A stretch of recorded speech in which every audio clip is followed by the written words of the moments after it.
Khairpur police कार्रवाई करे औरत के कत्ल थियण खां बचाए वरितो आहे, जॾहिं त जवाबदार खे बि गिरफ़्तार कयो वियो आहे। पुलिस जो चवणु आहे इतला ॾिनो वियो त जवाबदार सिराज बलोच पंहिंजी घरवारी फुरकाना चन्ना खे कत्ल करण जी कोशिश करे रहियो आहे। तफ़सील मालूम कंदासीं। लाइन ते मौजूद आहे ख़ादिम जुणेजो। जी ख़ादिम जुणेजो, छा तफ़सील आहिनि पुलिस कार्रवाई जा? हाँ बिल्कुल रोशनी, खैरपुर पुलिस कार्रवाई कई है। औरत के कत्ल थियण खां बचाए वरितो है। जवाबदार गिरफ्तार करे केस दाख़िल किया है।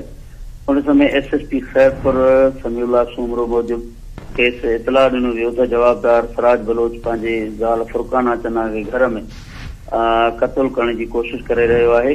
अहिड़े इतला ते फौरी तौर कार्रवाई कंदे SHO वुमेन खैरपुर ऐं पिरालो पुलिस गॾियल कार्रवाई करे ॻोठ जागण खान में पहुची ॼाणायल औरत फुरकाना चन्ना के कत्ल थियण खां बचाए वरितो आहे ऐं संदसि मुड़ुस सिराज बलोच के गिरफ़्तार कयो वियो आहे।